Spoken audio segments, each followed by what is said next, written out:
Can everyone hear me? Yep, sounds like it. Okay. So, as hopefully you all recall from this morning, the Sato-Tate conjecture is really a statement about equidistribution. And what I'd like to do in this second lecture is formalize this notion a bit and try our hand at proving an equidistribution, some equidistribution results. So we're going to work in the setting of a compact Hausdorff space X.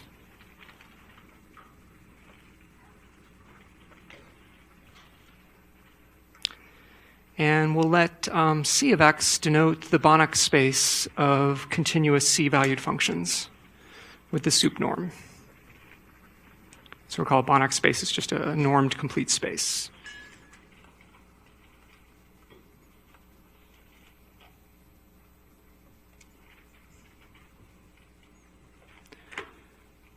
And so our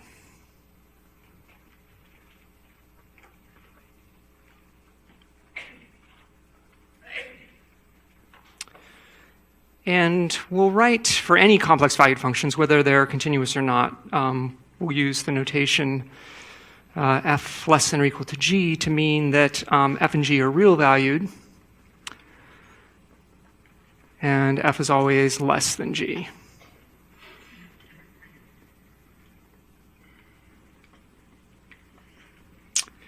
Okay, so definition. So for us, a measure, what some might call a positive normalized radon measure, we'll just call it measure. A measure on X is a continuous C-linear functional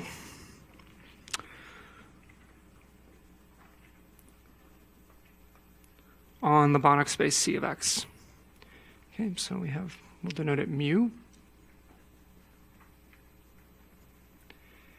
And we impose two requirements on our measures. We first want them to be positive. And this means that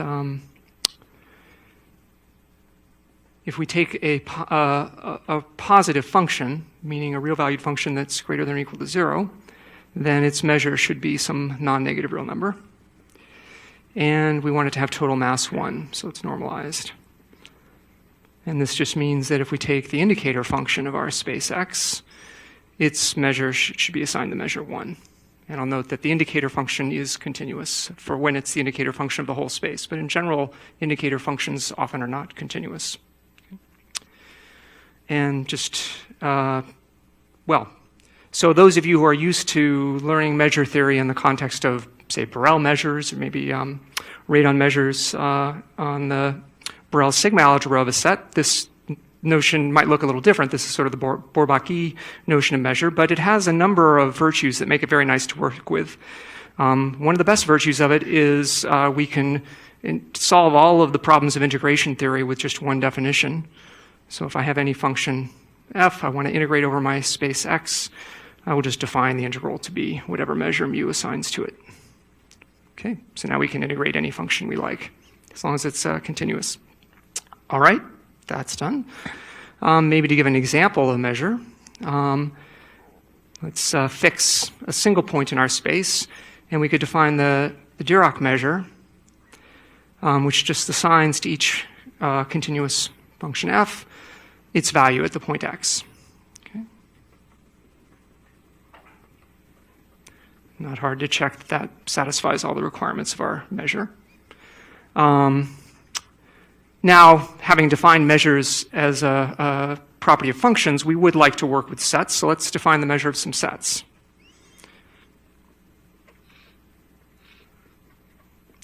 Okay, well, if we have an open set,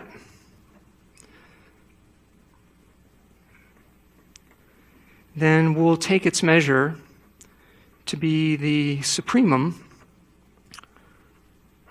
of the measure of all functions f that we can, so these are going to be positive functions that are less than or equal to the indicator function of s. Okay. So there's going to be some real number between 0 and 1. Okay. So notice the indicator function of S isn't necessarily continuous. If it was, then the measure of S would just be the measure of that. But in any case, this is well defined. Okay? So F is ranging over our space and continuous functions. And now, once we know how to measure an open set, well, we can measure closed sets by just defining the measure to be what it should be.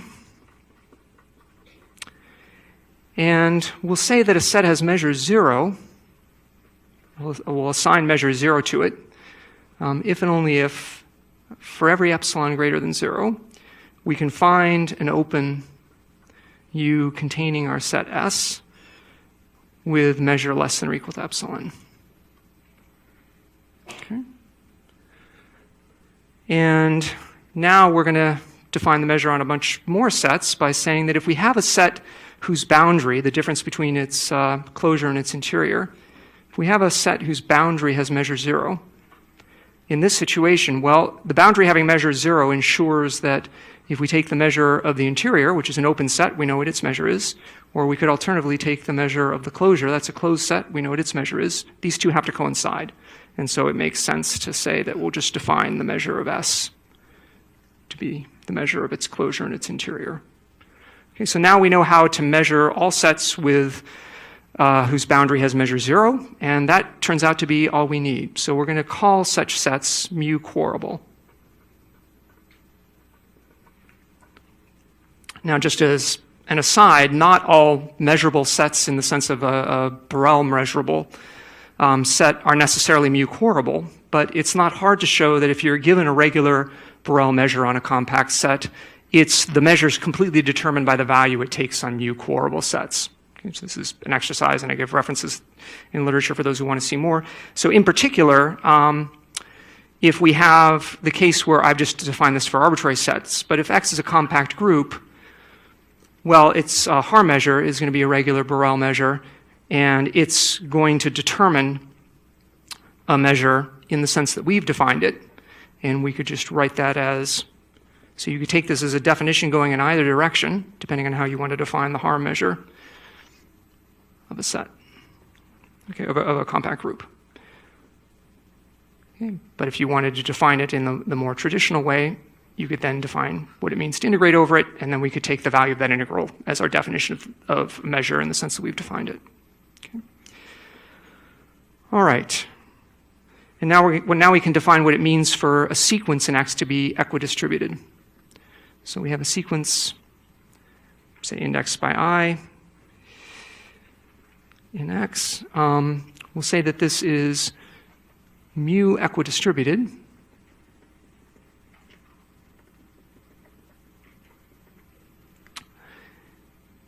Whenever we take any function in our Banach space and ask what its measure is, that should be the same thing as if we were to compute this limit, and this limit has to converge in order for our sequence to be considered equidistributed. So, okay, we want this to be true for all F. Okay. And important to note that in this definition, it's very important that Xi is a sequence. It doesn't make sense to talk about a set being equidistributed. I mean, if you give me a sequence and I change the order of the elements in the sequence, I can change the distribution quite dramatically. Like, say, you give me the sequence of all primes in order by their norm. We might say they're equidistributed mod 4, say. Half of them are 1 mod 4 and half of them are 3 mod 4, but I could rearrange them so that that's no longer true. Okay? However, it is worth noting that if our rearrangements are always local, meaning we never move any element more than some bounded amount that's bounded even no matter how far we go out. For example, if our sequence is the sequence of primes in a number field, which of course I mean maximal ideals of its ring of integers, there's only going to be the number of primes with the same norm is at most the degree of the field. And so how we break ties within primes of the same norm is not going to affect whether the sequence is equidistributed or not. So local reorderings are fine, but global reorderings could break equidistribution. Okay. And then a nice property of equidistributed sequences is they give you a way to measure sets. So proposition, this is easy exercise. So we have a set S in X, and we have a sequence that's mu equidistributed.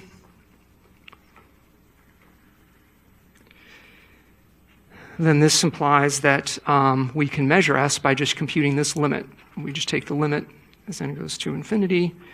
We count how many points in our sequence actually lie in S, where we consider all elements up to some bound n. Just divide by n. Okay.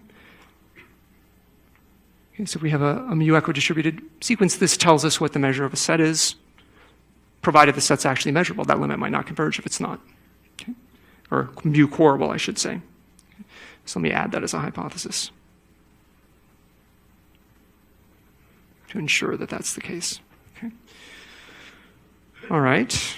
And then another useful fact to note about equidistribution. We're going to have, again, a sequence in X. And suppose we have some family of functions that linearly span a dense subset of our Banach space.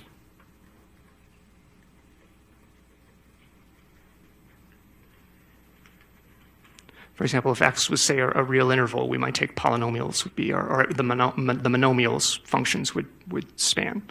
Okay? So if we're in such a situation, if we can show that the limit as n goes to infinity, 1 over n, if we average the values of our functions,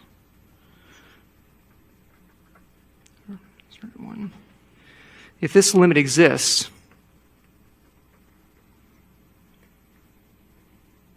for all of our functions f sub j, then there is a unique measure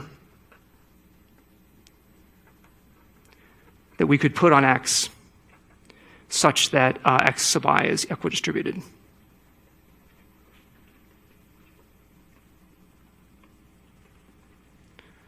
Okay. All right. So just as a remark, maybe, so one context in which this comes up is if we're talking about moment sequences. So we could take this again as a definition, we could compute the expected value of, say, the kth power of a function applied to our some sequence. So let's define that as just the limit.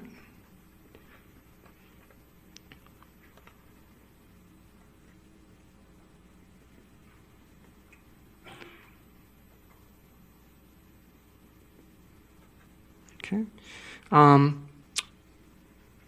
If our sequence is equidistributed, this is just going to be, so this in the context where we're equidistributed. The point I want to make here is that this kth moment doesn't depend on the sequence. It only depends on the function. It's going to be the same for every equidistributed sequence. Okay. And so if we have a sequence and we can show that, say, is distributed over a real interval, and we can show that all of its moments exist, that all these limits exist, then we know there is some measure with respect to which the sequence is equidistributed. And in real life, or in the context of Sato-Tate investigations, often we don't know what the underlying measure is. That's what we're trying to figure out. But moments are things we can compute or at least approximate. Okay, so we can use this as a technique to try and guess the underlying measure. Okay. All right, so now we want to specialize to the case where our set X, it's not just any compact Hausdorff space, we're going to let it be the set of conjugacy classes of some compact group. Okay, so G is going to be compact with Haar measure mu. Of course, I need to put a topology on my set X. That's just going to be the quotient topology, where I quotient by the equivalence relationship of conjugacy. And if I then consider the projection map from G down to X that sends an element to its equivalence class, well, this projection map induces a corresponding map in the opposite direction from the Banach space of functions on X to the Banach space of functions on G. If I have a continuous function on X, I can get a function on G by composing with the projection map. And this tells us how we can extend our Haar measure, which is a measure on G, to a measure on X. by just defining that when we want to measure a function, we just measure its projection, compose it with the projection. Okay. So I've intentionally used mu in both places, so I generally won't distinguish between the Haar measure of a group and the measure that it induces on the set of conjugacy classes. But it's important, I guess, to be careful with the terminology because the set of conjugacy classes is not a group, so it doesn't have a Haar measure. Okay. All right.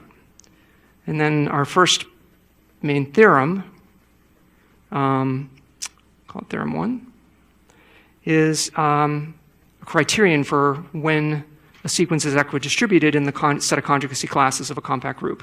Sequence in X is equidistributed. And if I just say equidistributed in this context, I always mean with respect to the measure induced by the Haar measure. Okay, if and only if, for all irreducible characters,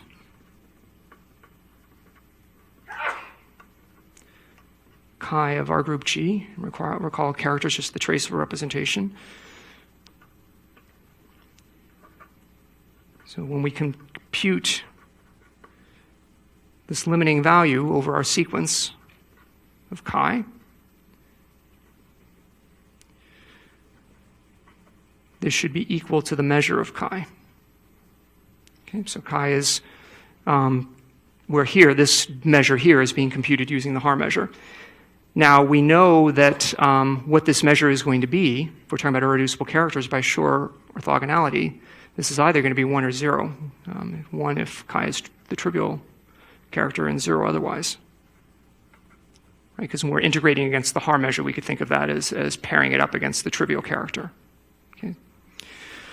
All right, and the proof of this is just standard representation theory. Use the lemma that we noted above, and then apply the Peter-Weil theorem, which tells us that the irreducible characters are a generated dense subset, and use the Shor orthogonality that I already noted. Okay. Any questions on this? So this is all just background theory, but I think it's really useful to get all the definitions nailed down tight. Everything I'm saying here you can find in appendix to chapter 1 of Sayre's book on L-adic representations of abelian varieties. Okay. All right. Great. Maybe I'll switch to a new piece of paper. Okay, so let's use our newfound knowledge of equidistribution to prove a theorem, prove a proposition anyway. I don't know if it deserves the name of theorem yet. Okay, so let's take as an example, let's consider an elliptic curve over a finite field.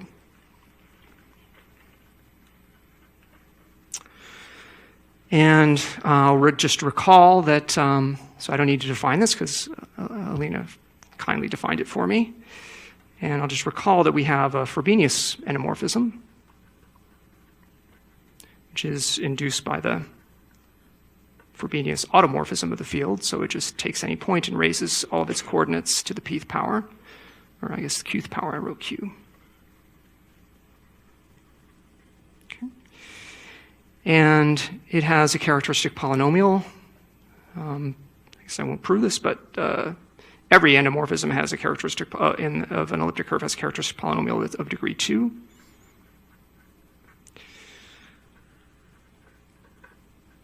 That looks like this, where I could define the trace. Well, I could think of this as pi plus the dual endomorphism. So I'm thinking of the trace now as an element of the endomorphism ring, which happens to turn out to be an integer. Integers are also elements of our endomorphism ring. They correspond to multiplication by n maps. And we have the degree of pi, which we could take either as the degree of the morphism, which is easy to see, or we take it as the product of pi with its dual, and we know what this is q. And now if we want to count points on an elliptic curve over a finite field, well, this is going to be precisely the number of points, the FQ rational points, these are the ones that are fixed by Frobenius. In other words, we want to count the points that are in the kernel of pi minus 1.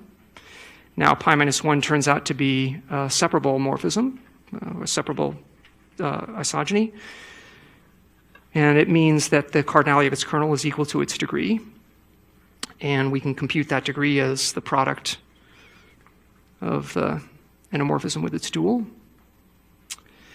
And if we work that out, we find that we get q plus 1 minus the trace of Frobenius. Okay, and so this is exactly the quantity t sub q that we defined earlier and called the trace of Frobenius. Now we see why it's called that. Okay. Now recall that we have our zeta function. So E here is, I fixed it as a fixed and elliptic curve over FQ, so I'm not going to write a sub Q or sub P or anything. And the numerator looks like qt squared minus t sub qt plus 1, and the denominator is the usual 1 minus t, 1 minus qt. Okay. And we could, let's let alpha and alpha bar be the roots of the numerator.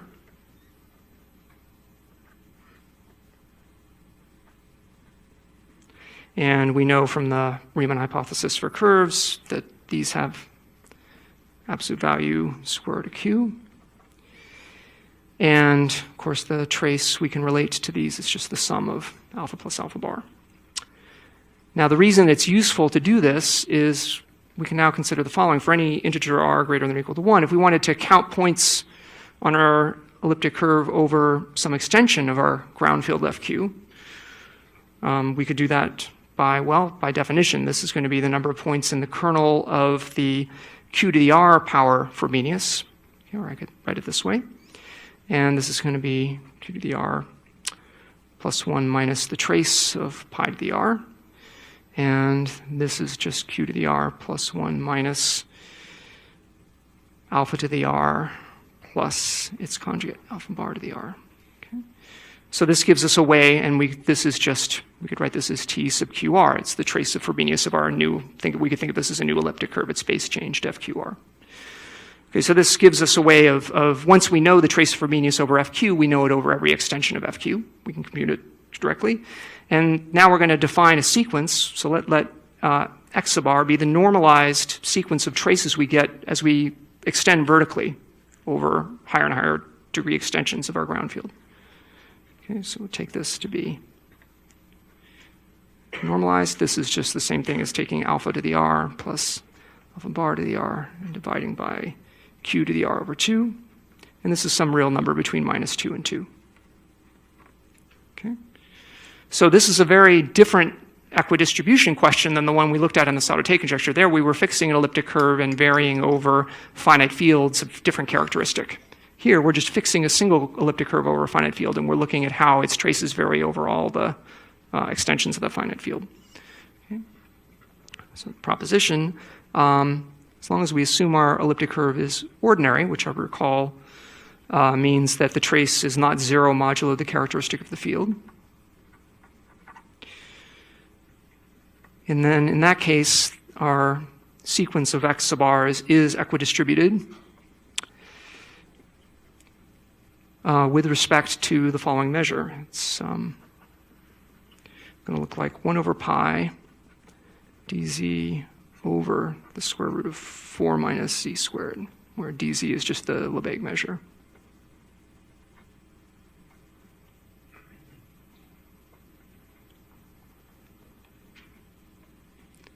And that might look similar to the Sato-Tate distribution, but don't be confused. The square root of 4 to the minus z squared is in the denominator now, not in the numerator. So when it's in the numerator, we get a picture that looks like this, but when it's in the denominator, we get a picture that looks like this. It's going to go to infinity at the boundaries. Okay.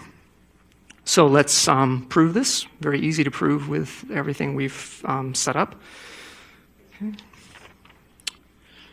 Okay. Well, the first thing to note is, so let's consider the group, the unitary group, U1. And so we could think of this as, complex numbers, absolute value 1, but we could also think of this as, in terms of angles, so say theta is going to go from minus pi to pi. Okay, and the Haar measure on U1 corresponds to the uniform measure on the angle theta. Okay, that's easy to see. It's translation invariant. And we now want to consider the push forward of that Haar measure via the map that sends U to it's the sum with its complex conjugate, so its trace. Okay, and this, in terms of the angle, is just 2 cosine theta. Okay, and then it's easy to check that the push forward measure is exactly the one that appears in the theorem. Okay. Now, we'll note that this map that we've just written down, so the map that sends u to u plus u bar, this is a 2-to-1 map. And the sequence, so x sub r is equidistributed if and only if the sequence that we would get if we just took the one piece of this, say alpha r over q to the r over 2, if this is equidistributed. Okay, this is now an element of u1. I'm saying this, I want this to be equidistributed with respect to the Haar measure on u1. Okay, so how do we show that? Well, we go back to our theorem here. We want to show that we know that a sequence is equidistributed if and only if this condition applies for all of the irreducible characters of our group. Well, what are the irreducible characters of u1? Those are pretty easy to write down. Okay. So, proof continued. Okay, well, it's enough to just consider the non-trivial ones. We know what happens on the trivial case. So the non-trivial irreducible characters. These are all going to look like, call it phi sub a, sends you to a, where a is some non-zero integer. Okay.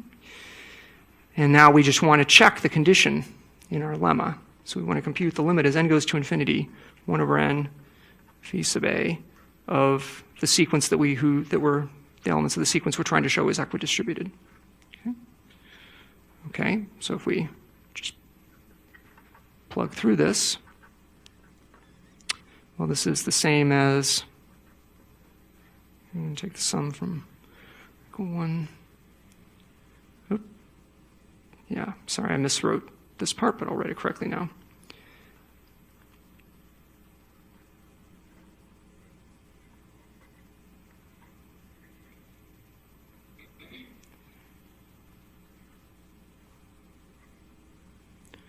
Okay, so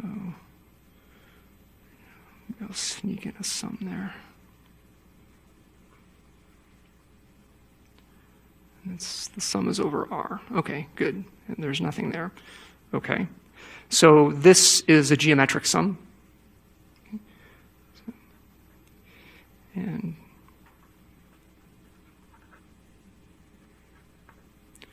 so we write this as alpha over square root of q to the a times n plus 1 minus alpha to the square root of q to the a all over alpha over square root of q to the r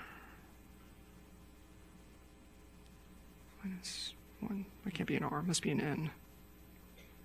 Yep. Okay. And if we stare at that for a moment, we realize that that limit's going to be 0. Did I make a mistake? I think I don't want this here. A, thank you. Can't read my own handwriting. So this is going to be an A. Okay. Yes, right. So the element in the base of our geometric series is alpha over the square root of q to the A. Okay. All right. So we've satisfied the required condition for being equidistributed, and we can now apply theorem 1.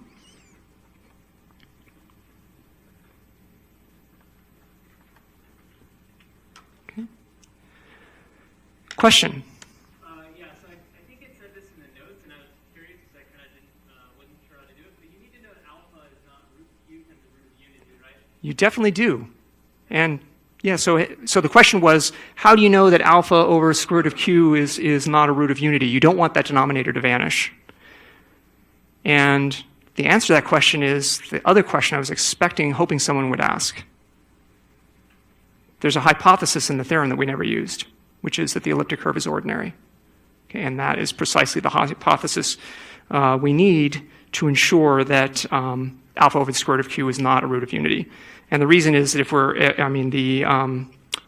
the The only roots of unity that we're worried about are quadratic roots of unity. And so in the case we're interested in here, they would have to be, their trace would be minus 2, 1, 0, minus 2, minus 1, 0, 1, or 2. And those all correspond, and then when we unnormalize, those would all give us multiples of Q, and the trace would be 0 mod P. Okay, so the ordinary implies.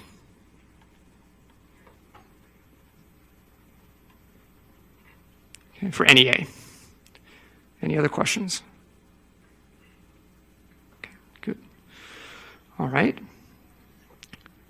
So now we want to talk about equidistribution for L functions, or the relationship between the two.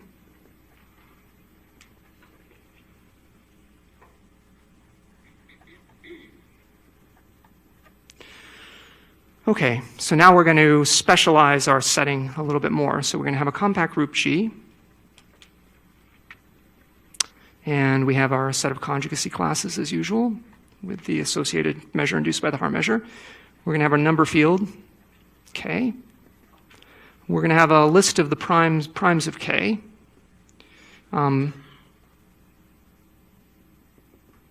That's going to be almost all of them, meaning all but finitely many. And we're going to assume it's ordered by norm. And we don't care how we break ties because it won't affect equidistribution. And we're going to suppose that we have a sequence in X. Actually, I want to index the sequence by primes.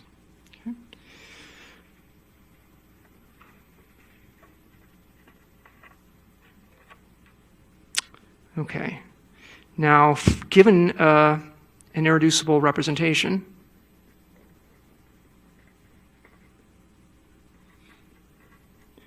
we're going to define an L function associated with that representation. Okay, and this L function is going to depend on our sequence.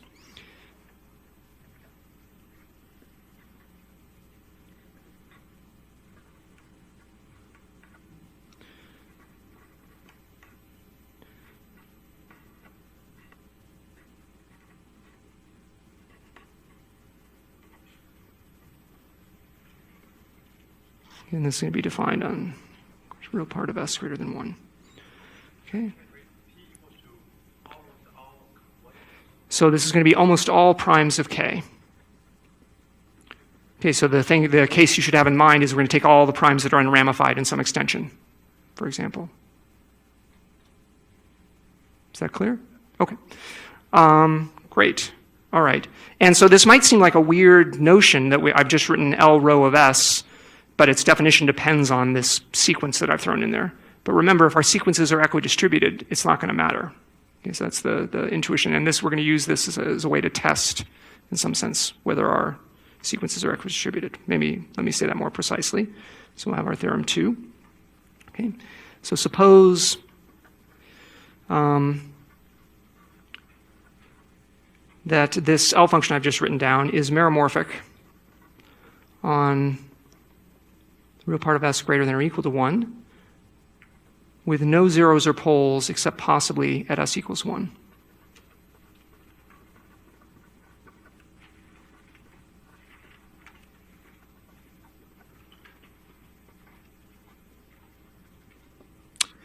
For every irreducible representation. Okay, and then we have a criterion for equidistribution. Then our sequence X sub P is equidistributed if and only if our L function has a holomorphic, non-vanishing analytic continuation to real part of S greater than or equal to 1, and we want this to hold for all non-trivial rho. Of course, for the trivial one, we're going to get a pole at 1, at S equals 1. That's okay.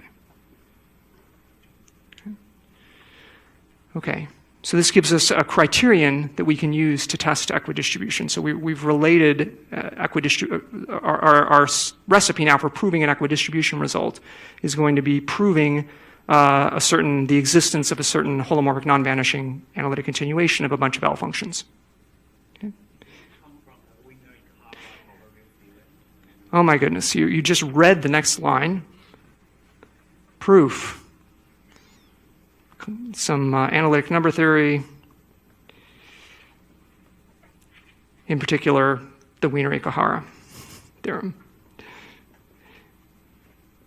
And now I'll note that you can view this as a kind of Tauberian theorem, and that should hint to you up front that we're not expecting to get any explicit error terms out of these results, but we will get equidistribution.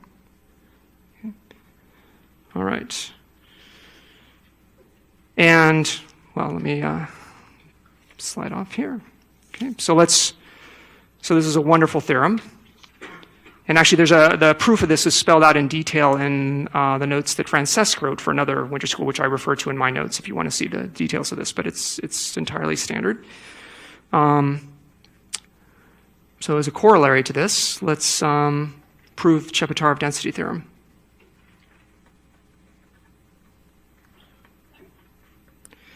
Okay, so just recall what Chepetarov density theorem says. We have L over K finite Galois, extension of number fields, P the sequence of unramified primes,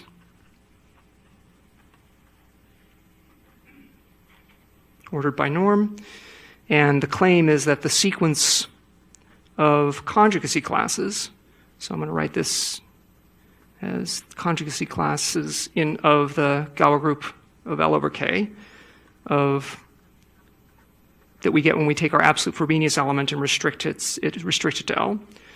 So this is a sequence indexed by primes, and the statement is simply Chepetarov is that this is equidistributed. Okay, and of course I mean with respect to the measure on X on the conjugacy classes induced by the Haar measure of the Galois group. And so the proof is, well, let's see. Well, there's a bunch of L functions that we have to check. So let's check the trivial rep first. Okay, so for the trivial rep, well, L1 of S is up to some finite number of non-vanishing holomorphic Euler factors. This is just the Dedekind zeta function. And this function is holomorphic and non-vanishing, well, I misspelled that, on the real part of S greater than or equal 1, except for a simple pole at S equal 1. Okay, and this I think was proved by Hecke. And for the non-trivial irreducible reps,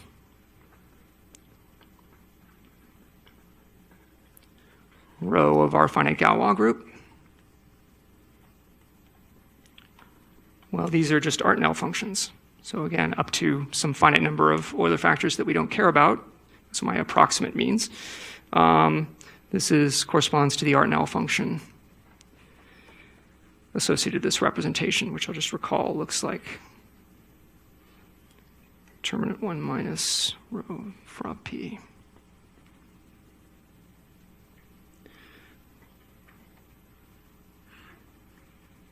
Okay. And these are holomorphic and non-vanishing on real part of S greater than or equal to 1. And this was proved by Artin. And we're done. Okay. All right. So one of the questions that we had this morning was about Sato-Tate for CM elliptic curves. And we're now in a position to prove the Sato-Tate conjecture for CM elliptic curves. Okay, so let's do that.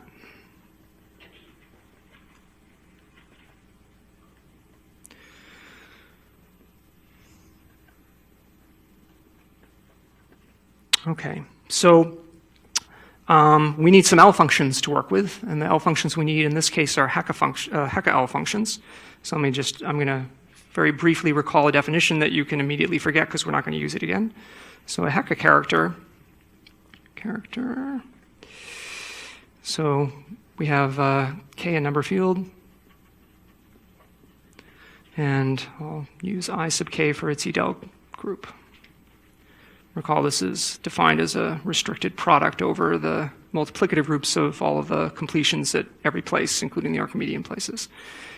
And so a Hecke character is going to be just a homomorphism, continuous. Of course, these are topological groups. Homomorphism,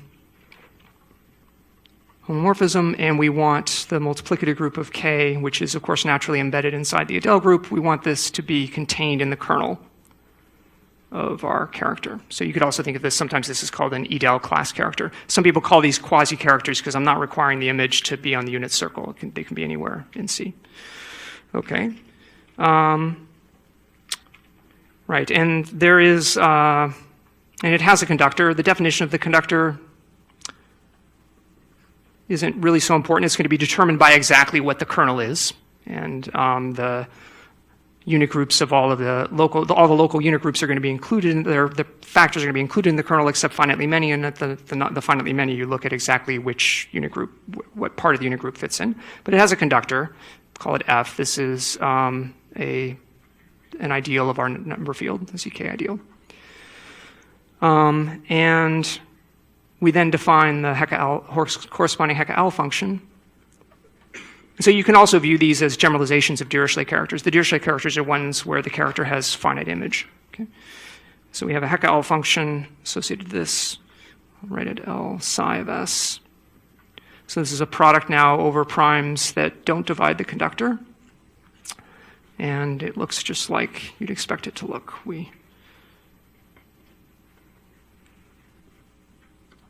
Okay, and to make sense of what that means, it's just a minor detail, but I define psi on the Edels, so I'll just take the image of any uniformizer for the completion at P.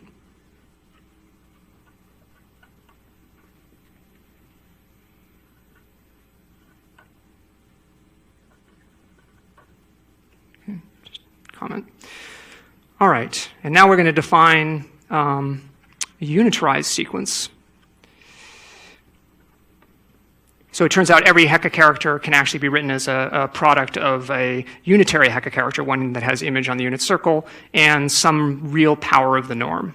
And people sometimes often distinguish the algebraic Hecke characters. Those are the ones where that real power of the norm is actually rational, so that we get an algebraic integer, and the unitary part also has to satisfy that. Okay, so we are going to define the unitarized sequence. It's denoted x sub p. So we'll just take whatever value our Hecke character assigns and put it on the unit circle. So this is something there. This is, again, for primes not dividing the conductor. And Hecke proved that these L functions, his L functions, are holomorphic and non-vanishing on to the right of Rs, greater than equal to 1. Holomorphic, non-vanishing on real part of S greater than equal to 1. Of course, assuming psi is not the trivial character. Okay. All right. So now we have the L functions. That's sort of the hard part. Was let's see here, getting the non-vanishing and holomorphicity of an analytic continuation of a particular L function. But now we can apply this. Well, I guess so. A consequence of what Hecke showed is that the consequence is that the sequence is equidistributed with respect to the Haar measure on U1. Okay, so now we want to use this to prove something about elliptic curves. Okay, so now let E take over a number field K. In fact, let's take K to be imaginary quadratic.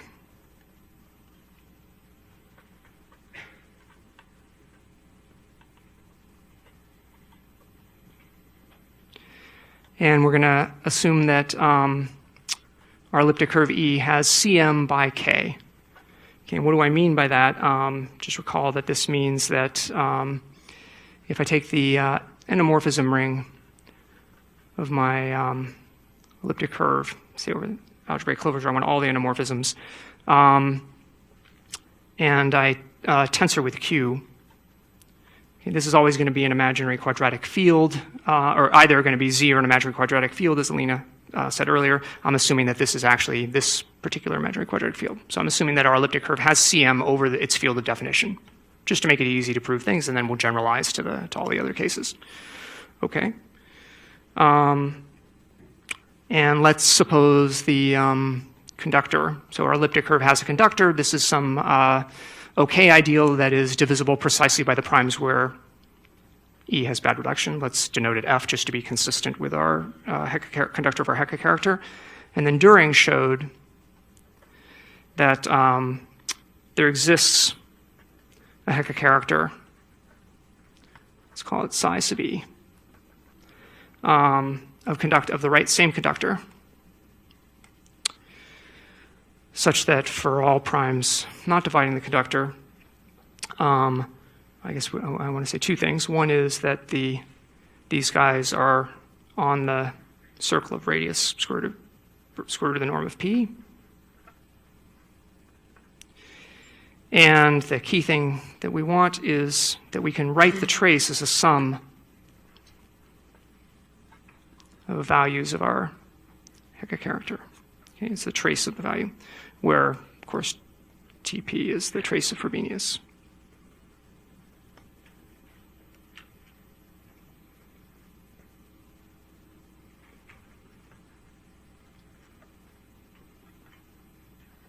And here, by FP, of course, I mean the residue field at P.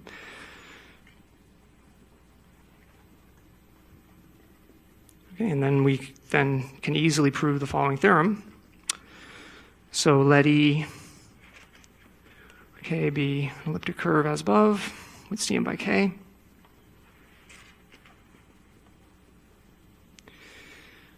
And let's define X sub P to be the normalized traces. Okay, so P prime of good reduction. And then the claim is that this sequence is equidistributed.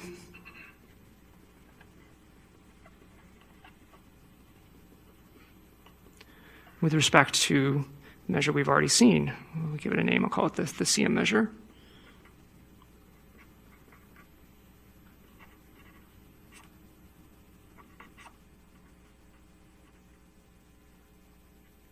Okay, and the proof is, just one line. Hecke proved.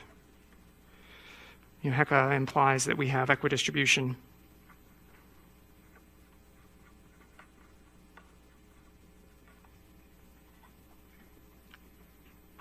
In U1. And mu CM is just the push forward, as we saw in the example we proved a few minutes ago, of the Haar measure on U1 via the map that sends U to U plus its complex conjugate. And so then from Düring, we know that our XP looks exactly like, well, it's TP over P to the 1/2, and this is just psi E of P. And which is precisely just the image of our unitarized Hecke value under the map U goes to U plus its conjugate. Okay. So that's the situation in the easy case where we've got an elliptic curve with CM over its field of definition. What about the other cases? Well, let's consider the case of an elliptic curve over Q. And let's suppose we have CM by some field, call it F, some imaginary quadratic field, F. Well, if P is, there's two possibilities. If we take now I'm talking about a rational prime P. If P is inert in F, so it doesn't split, well, then the endomorphism ring of our, base change to Q bar, so all the endomorphism of the reduced curve, well, this contains two imaginary quadratic fields. It contains F, and it contains the imaginary quadratic field generated by Frobenius, by its Frobenius endomorphism. and that we're at a prime of good reduction, this is going to be not equal to F. And this implies that it's a quaternion algebra. Can't contain, that's the only other possibility left after you're not Z or an imaginary quadratic field. And this implies that, so it's supersingular, and our trace of Frobenius has to be 0, at least for p greater than 3. Okay? Because it has to be 0 mod p, and it also has to be smaller than 2, the absolute value is smaller than 2 square root of p. On the other hand, if we're split, so say, I shouldn't write that as a frac, so p is frac p times frac p bar. Say, well, then our elliptic curve, when we reduce mod p, that's the same thing we would get if we base changed our elliptic curve to f and it reduced it modulo one of the primes that divides p. Okay? And then from the equidistribution result we just proved, this means that our normalized trace is equidistributed with respect to the CM measure. Okay? So in other words, we could say that we have two possibilities going on. We'll see that this corresponds to having a Sato-Tate group with two components. So if we have an elliptic curve with CM, then the Sato-Tate distribution we're going to see equidistribution of normalized Frobenius traces with respect to, we take 1/2 the Dirac measure at 0 plus 1/2 our CM measure. Okay? Because half the time the trace is just going to be 0. Question? Can you say something about split case? Is that a deep readout or what? Okay. So in the split case, I'm using the fact that we already proved equidistribution in the case where we have an elliptic curve over an imaginary quadratic field where it has CM. Okay? And what I'm saying is that when we have a prime that splits, these two elliptic curves, when we reduce mod p, they're going to be isomorphic. And so the equidistribution result is going to apply to this subset of half the primes. Okay? All right. And heck, let's go ahead and let's take a look and see. Well, just before I show the picture, for this generalizes to any field, the argument we just made. That does not contain the CM field, right? Because we could just base change to the compositum and apply the same argument. And on the other hand, if we have an elliptic curve defined over any field that contains the CM field, we're going to see the CM distribution. Okay? So this essentially covers all cases. So there's two possible CM distributions, and let's take a look at them.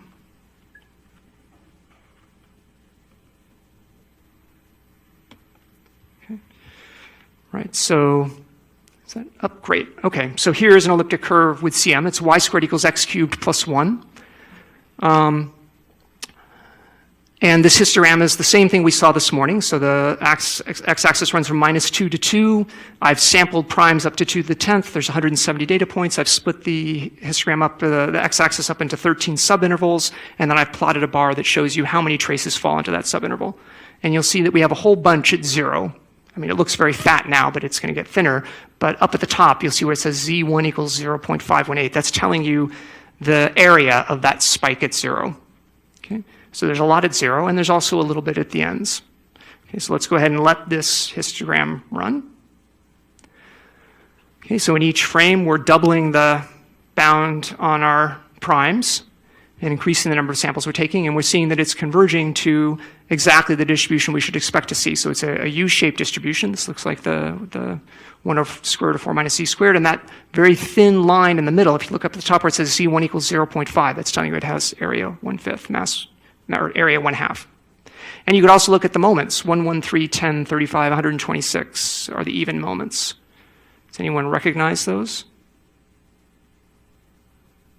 Okay, that's okay. If you don't, you'll recognize them with any luck after we get to the next case. So this is the other case. So now I've taken my elliptic curve over Q, and I'm just going to think of it as an elliptic curve over Q joined the square root of -3. That's the CM field. So now this is the case that we proved where we have an elliptic curve with CM over its field of definition. And let's go ahead and let the histogram run. And you'll see we're going to see exactly the same distribution, but now the spike in the middle is gone. And even though we didn't really change the elliptic curve, all we did was we base changed. So the Sato-Tate group is not going to be invariant under base change, and that's a very good thing. It allows us to learn a lot by seeing what happens, how it changes when we base exchange to different fields. And now you can see the moments sequenced down at the bottom. The even moments look like 1, 2, 6, 20, 72, 52. Does anyone recognize that sequence? Yeah, excellent. Yeah, so these are the central binomial coefficients, otherwise known as the moments of powers of the trace if we take our U1 and diagonally embed it in SU2. So we would have the trace would be U plus U bar, and we could integrate that against the Haar measure, and we'd get exactly this. Okay. And so we saw on the previous slide, the one you didn't recognize, it was just because, except for the 0th moment, they all got divided by 2, because the measure was, we had density 0 half the place. Okay. And I've lost track of time. How much time do I have left? Minus 2 minutes. Yeah, so let me just see what I can maybe say in words.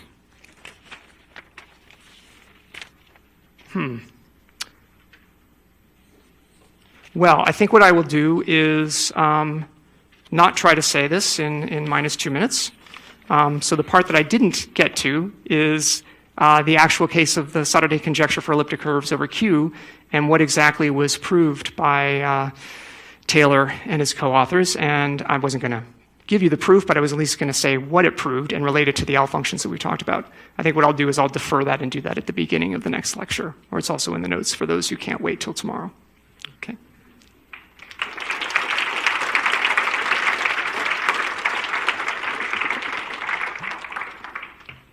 Okay, any questions?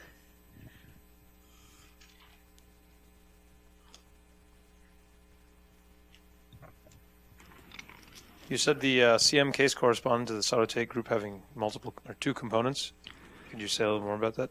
Sure. So we'll see this in detail in tomorrow's lecture. But so we saw in our very first dimension 0 example, we had the generic case where it was S3. But then for other cubics, special cubics, CM cubics, they have a smaller Sato-Tate group, but it's still a subgroup of S3. It's a proper subgroup. And the same thing is true for elliptic curves. So for elliptic curves, whether they have CM or not, the Sato-Tate group is always going to be a subgroup of SU2. But in the CM case, it's going to be a proper subgroup, and we'll see that there are exactly 2 proper subgroups it could be. One is the unitary group, U1, embedded as with U and U bar on the diagonal. And the other case is take the normalizer of that embedded U1 in SU2, and that's going to give you a group. If I take a compact Lie group, it's always going to have finite index and be a normal subgroup of its normalizer, well, by definition, I guess. In any case, on the non-identity component, your U and U bar just get flopped off the diagonal, and you get trace 0. Any other questions? Well, then let's thank you again.